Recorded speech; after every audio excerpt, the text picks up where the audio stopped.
دین اسلام کی خصوصیت کیا ہے؟ اللہ سے بیٹی مانگیں یا بیٹا؟ قرآن نے میاں بیوی کو کس چیز سے تشبیہ دی ہے؟ آئیے ان سوالات کے جوابات جانتے ہیں آج کے ایپیسوڈ میں۔ بسم اللہ الرحمن الرحیم۔ ناظرین محترم، السلام علیکم ورحمۃ اللہ وبرکاتہ۔ سبیل قرآن کے اس تفسیر پروگرام میں ایک بار پھر آپ سبھی کا استقبال کرتے ہیں۔ قرآن وہ چراغ ہے جو جہالت کے اندھیرے کو علم کی روشنی میں بدل سکتا ہے، اور اس کی تعلیمات پر عمل کر کے ہم دنیا میں امن و سکون قائم کر سکتے ہیں۔ آج آپ کے سامنے سورہ بقرہ کی آیت نمبر 187 کی تفسیر لے کر حاضر ہوئے ہیں۔ آئیے سب سے پہلے اس آیت کی تلاوت کو اس کے ترجمے کے ساتھ سن لیتے ہیں۔ كتاب أنزلناه إليك مبارك ليدبروا آياته وليتذكر أولو الألباب بسم الله الرحمن الرحيم أحل لكم ليلة الصيام الرفث إلى نسائكم هن لباس لكم وأنتم لباس لهن علم الله أنكم كنتم تختانون أنفسكم فتاب عليكم وعفى عنكم فالآن باشروهن وابتغوا ما كتب الله لكم وَكُلُوا وَاشْرَبُوا حَتَّى يَتَبَيَّنَ لَكُمُ الْخَيْطُ الْأَبْيَضُ مِنَ الْخَيْطِ الْأَسْوَدِ مِنَ الْفَجْرِ ثُمَّ أَتِمُّوا الصِّيَامَ إِلَى اللَّيْلِ وَلَا تُبَاشِرُوهُنَّ وَأَنْتُمْ عَاكِفُونَ فِي الْمَسَاجِدِ تِلْكَ حُدُودُ اللَّهِ فَلَا تَقْرَبُوهَا كذلك يبين الله آياته للناس لعلهم يتقون۔ تمہارے لیے ماہ رمضان کی راتوں میں اپنی بیویوں کے پاس جانا حلال کر دیا گیا ہے۔ وہ تمہارے لیے گویا لباس ہیں اور تم گویا ان کے لیے لباس ہو۔ خداوند عالم کے علم میں تھا کہ تم اپنے آپ سے خیانت کیا کرتے تھے، اور تم میں سے بعض افراد اس ممنوع کام کو انجام دیا کرتے تھے، بس اس نے تمہاری توبہ قبول کر لی اور تمہیں معاف کر دیا۔ اب تم ان کے ساتھ ہم بستری کر سکتے ہو۔ جو کچھ خدا نے تم پر مقرر کر دیا ہے اسے طلب کرو اور کھاؤ پیو، یہاں تک کہ صبح کی سفیدی دھاری رات کی سیاہ دھاری سے نمایاں ہو جائے، اور پھر روزے کو رات تک مکمل کرو جب تم مساجد میں اعتکاف کی حالت میں ہو۔ تو اپنی بیویوں سے ہم بستری نہ کرو، یہ خدا کی مقرر کردہ حدود ہیں، لہٰذا تم تجاوز و گناہ کی نیت سے ان کے نزدیک نہ جاؤ۔ اسی طرح خداوند عالم اپنی آیات کو لوگوں کے لیے واضح کرتا ہے تاکہ وہ پرہیزگار بن جائیں۔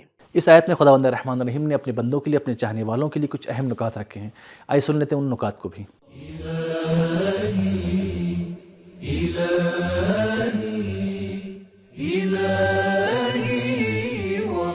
ابتدائے اسلام میں ماہ رمضان کے شب و روز میں بیویوں کے ساتھ ہم بستری ممنوع تھی۔ اسی طرح وہ رات کے ایک خاص حصے تک ہی کچھ کھا پی سکتے تھے۔ اگر ماہ رمضان کی رات میں کسی کو نیند آ جاتی تھی تو بیدار ہونے کے بعد اسے کچھ کھانے پینے کا حق حاصل نہ تھا۔ بعض مسلمان جنسی عمل کے ممنوع ہونے کے باوجود اس کو انجام دیا کرتے تھے۔ دوسری طرف کچھ ایسے مسلمان بھی تھے جو اپنی جان کو جوکھوں میں ڈال دیا کرتے تھے، حتیٰ کہ رات کو بیدار ہونے کے باوجود بھی کچھ کھاتے پیتے نہیں تھے۔ اصحاب پیغمبر صلی اللہ علیہ وآلہ وسلم میں سے ایک شخص مطعم بن جبیر رات کو افطاری کے وقت کھانا دیر سے آنے کی وجہ سے سو گئے۔ جب نیند سے بیدار ہوئے تو کہنے لگے کہ اب میں کچھ کھانے کا حق نہیں رکھتا، چنانچہ کچھ کھائے پیے بغیر روزہ رکھ لیا۔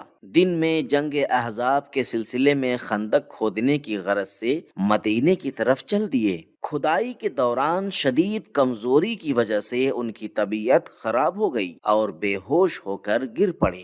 پیغمبر اکرم صلی اللہ علیہ وآلہ وسلم نے ان کی یہ کیفیت دیکھ کر بہت ہی افسردہ خاطر ہوئے۔ اس کے بعد خداوند کی طرف سے یہ آیت نازل ہوئی، کہ طلوع فجر تک کھانے پینے کی اجازت ہے، اور رمضان المبارک کی راتوں میں اپنی بیویوں کے پاس جانے میں بھی کوئی حرج نہیں، چونکہ خداوند متعال جانتا ہے کہ تم لوگ اپنے ساتھ خیانت کیا کرتے تھے، صبر اور پرہیز کرنے کی قوت کے حامل نہ تھے اور نہ آئندہ ہوگے، اسی لیے فرض کی تکلیف کو تم پر آسان کر دیا ہے اور تمہارے گزشتہ گناہ کو معاف کر دیا ہے۔ اعتکاف کے معنی دنیا سے کٹ جانا اور خدا کی پناہ میں چلے جانا ہے۔ پیغمبر اکرم صلی اللہ علیہ وآلہ وسلم اپنی تمام تر مشکلات اور مصروفیات کے باوجود کبھی کبھار چند دنوں کے لیے مسجد میں معتکف ہو جایا کرتے تھے، اس ذریعے سے اپنی روح کا تصفیہ کیا کرتے اور اپنی روح کو بہتر آرام و سکون پہنچایا کرتے تھے، جس سے آئندہ کے لیے بہتر روحانی آمادگی ہو جاتی ہے، کیونکہ اعتکاف کے علاوہ بھی مسجد میں آمیزش ممنوع ہے۔ ظاہراً یوں نظر آتا ہے کہ اس کلمہ عاکفون سے مراد مسجد میں سکونت ہے، یعنی اعتکاف کے معنی مخصوص عبادت نہیں ہے۔ زوج کو لباس کے ساتھ تشبیہ میں بہت سے نکات اور لطائف مضمر ہیں۔ لباس کا رنگ، سلائی اور جنس انسان کے مناسب ہونا چاہیے۔ شریک حیات شوہر یا بیوی کو بھی دوسرے انسان کا کفو ہم پلہ ہونا چاہیے، فکر، ثقافت اور شخصیت میں ایک دوسرے کے ہم پلہ ہوں۔ لباس حفاظت اور زینت کا ایک ذریعہ ہے۔ شریک حیات اور اولاد بھی خاندان کی حفاظت اور زینت کا باعث ہیں۔ لباس انسان کے عیوب کو چھپاتا ہے۔ شوہر اور بیوی دونوں میں سے ہر ایک کو چاہیے کہ وہ ایک دوسرے کے عیبوں اور نقائص کو چھپائیں۔ لباس انسان کو سردی گرمی سے بچاتا ہے، اسی طرح شوہر اور بیوی میں سے ہر ایک اپنی جگہ مرکز کی حیثیت سے گھریلو زندگی کو گرمائے رکھتے ہیں اور رویوں کو سرد ہونے سے بچاتے ہیں۔ لباس سے دوری رسوائی و ذلت کا باعث ہے، اسی طرح شادی سے دوری اور عائلی زندگی کو نہ اپنانا انسان کے لیے انحراف کا موجب اور رسوائی کا سبب بن جاتا ہے۔ ٹھنڈے موسم میں موٹے کپڑوں کی ضرورت ہوتی ہے اور گرم موسم میں نازک کپڑوں کا استعمال کیا جاتا ہے۔ اسی طرح زوجین میں سے ہر ایک کو چاہیے کہ اپنے اخلاق اور رفتار کو دوسرے کی روحی و نفساتی ضروریات کے مطابق منظم کرے۔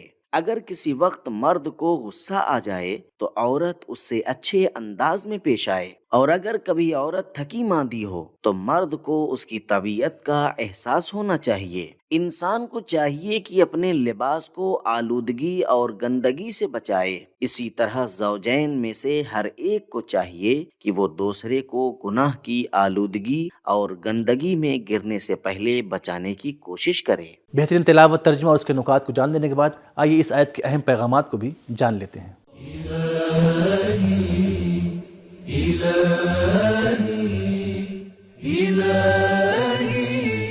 نمبر 1، احکام میں چھوٹ اور آسانی دین اسلام کی خصوصیات میں سے ایک ہے۔ نمبر 2، گفتگو میں ادب کا لحاظ رکھنا قرآن کی خصوصیات میں سے ہے۔ کلمہ رفثہ کے معنی ہے جنسی اور کامک مسائل کے بارے میں گفتگو کرنا، جس کو اس آیت میں ہم بستری کے اشارہ اور کنایے کے طور پر لایا گیا ہے۔ نمبر 3، جب ایک راستے کو بند کرنا چاہو تو ایک جائز راستے کو کھلا رکھو، جیسا کہ اللہ تعالیٰ نے ماہ رمضان کے دنوں میں دن کے وقت ہم بستری کو ممنوع قرار دیا تو دوسری طرف اس کی راتوں میں اسے جائز کر دیا۔ احل لکم لیلۃ الصیام الرفث، اس کے باوجود کہ ہر مہینے کی پہلی تاریخ میں ہم بستری مکروہ ہے، لیکن ماہ رمضان کی پہلی تاریخ میں مستحب قرار دی گئی ہے۔ یہ شاید اس لیے ہے کہ پہلے لوگوں کی خواہش کے مطابق ان کی ضرورت کو پورا کیا جائے اور پھر ان سے فرائض کی ادائیگی کا مطالبہ کیا جائے۔ نمبر 4، دن کی عبادت اور رات کو جائز لذات سے بہرہ مند ہونا دین کی جامعیت کی دلیل ہے۔ ایک ہی آیت میں روزے کا حکم بھی ہے اور زنا شوئی کے مسائل اور رات کو شرعی لذتوں سے بہرہ مند ہونے کی اجازت بھی ہے۔ نمبر 5، اسلام فطری ضرورتوں کی طرف پوری توجہ رکھتا ہے۔ نمبر 6، مرد اور عورت کو ایک دوسرے کی ضرورت دو طرفہ ہے، ان میں سے ہر ایک اپنی فطری ضرورت کو پورا کرنے کے لیے دوسرے کا محتاج ہے۔ نمبر 7، خداوند متعال انسان کے اعمال کی جزئیات تک سے آگاہ ہے۔ نمبر 8، انسان خطا کرنے والا ہے اور جنسی غریزہ اس کے اندر قوی ہے۔ نمبر 9، اللہ تعالیٰ کے حکم کی اطاعت نہ کرنا اپنے ساتھ خیانت اور ظلم ہے۔ نمبر 10، ہم بستری میں اور اولاد کی خواہش میں اللہ تعالیٰ کے لیے فرض معین نہ کرو کہ بیٹا ہو یا بیٹی ہو۔ نمبر 11، جنسی تعلق بھی بامقصد ہونا چاہیے۔ نمبر 12، اسلامی احکام کا معیار عام، کلی، فطری اور سادہ ہے۔ صبح کی سفیدی کا نمودار ہونا اور رات کی تاریکی کو ہر کوئی جہاں کہیں بھی ہو سمجھ سکتا ہے۔ نمبر 13، عبادات میں وقت کی حد بندیوں کے کردار کو فراموش نہ کریں۔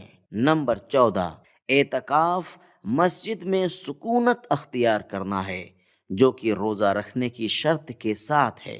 نمبر 15، پہلے سے ہی گناہ کی طرف بڑھنے سے روکنا ضروری ہے۔ قرآن فرماتا ہے گناہ کے قریب مت جاؤ، کیونکہ جیسے ہی گناہ کے قریب جاؤ گے اسی وقت لذت کی اتھاہ گہرائیوں میں جا گرو گے۔ نمبر 16، احکام الہی کا فلسفہ تقویٰ ہے۔ روزہ تقویٰ کے حصول کی خاطر ہے تو جائز ہم بستری بھی حصول تقویٰ کے لیے ہے۔ لعلہم تتقون، یہ سورہ جو ہدن للمتقین کے جملے سے شروع ہوا ہے، اپنی مختلف آیات میں الہی احکام کے فلسفے کو تقویٰ بتا رہا ہے۔ نمبر 16، الہی احکام پر عمل کرنا ہدایت و تقویٰ کے حصول کی راہ ہموار کرتا ہے۔ تو ناظرین، ہم نے جانا کہ دین اسلام کی ایک خاصیت دین میں چھوٹ اور آسانی دینا ہے۔ بیٹا یا بیٹی مانگنا اللہ کے لیے فرض معین کرنا ہے، اور فرض معین کرنا ہمارا کام نہیں ہے، لہذا اللہ جو دے اسے لے لے۔ اور قرآن مجید نے میاں بیوی کو لباس سے تشبیہ دی ہے اور دونوں کو ایک دوسرے کا لباس کہا ہے۔ تو ہمارا آج کا ایپیسوڈ یہ ختم ہوا، ملتے ہیں اگلے ایپیسوڈ میں، تب تک کے لیے خدا حافظ۔ سبیل قرآن، قرآنی سماج کی پہچان۔